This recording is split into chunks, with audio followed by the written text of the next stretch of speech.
বিসমিল্লাহির রহমানির রহিম। আজ এমন এক রাত, যে রাতে কেউ হারামের অন্ধকারে ডুবে থাকে আর কেউ আল্লাহর দরবারে মাথা নত করে কাঁদে।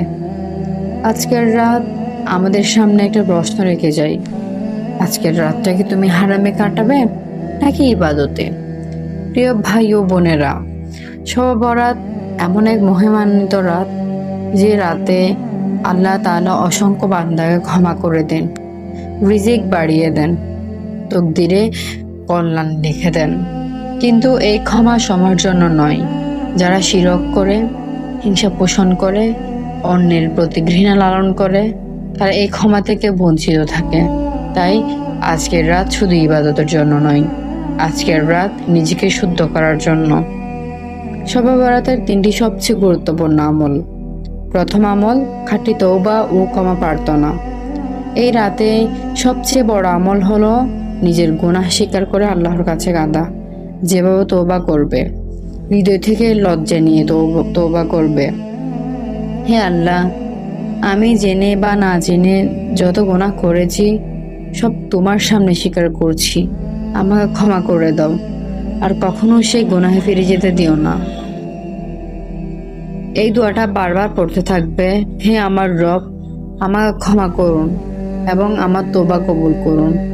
আজ যদি মন থেকে তওবা করো, আল্লাহ কখনোই ফিরিয়ে দেন না। দ্বিতীয় আমল, নফল নামাজ ও তাহাজ্জুদ।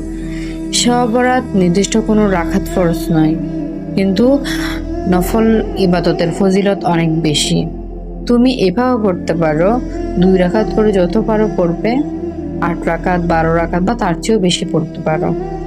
নামাজের পর এই দোয়াটা চাইবে, হেদায়েত চাইবে, হালাল চাইবে, হারাম জীবন থেকে মুক্তি চাইবে আর শান্তি চাইবে। যে রাতে বান্দা আল্লাহর সামনে সিজদায় পড়ে, সে রাতে আল্লাহ তার তকদির বদলে দিতে পারেন। তৃতীয় আমল, কোরআন তেলাওয়াত ও জিকির।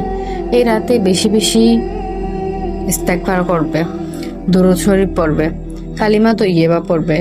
বিশেষভাবে পড়তে পারো লা ইলাহা ইল্লাল্লাহু মুহাম্মাদুর রাসূলুল্লাহ, আল্লাহুম্মা সাল্লি আলা মুহাম্মাদ। যদি পুরো কোরআন পড়তে না পারো, অন্তত কয়েকটা আয়াত মন দিয়ে পড়বে, কারণ কোরআন হৃদয়কে জীবিত করে। শবে বরাতের ফজিলত।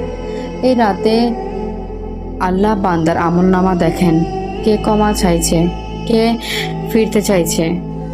যে আজ আল্লাহর কাছে ফিরতে চাইবে, আল্লাহ তার দিকে 10 কদম এগিয়ে দিবেন। এই রাত আমাদেরকে শেখায়, জীবন শুধু আনন্দের নয়, জীবন পরীক্ষারও। হারাম অস্থায়ী সুখ এনে দেয়, আর ইবাদত দেয় চিরস্থায়ী সুখ। আজকের রাত তোমার। চাও তো হারামে কাটাও, চাও তো ইবাদত বদলে ফেলো জীবন। তাই সিদ্ধান্ত নাও, হারাম না, ইবাদতই হোক তোমার পথ। আল্লাহ তোমাদের সবার জীবনকে এই রাতের বরকত নসিব করুক। আমিন।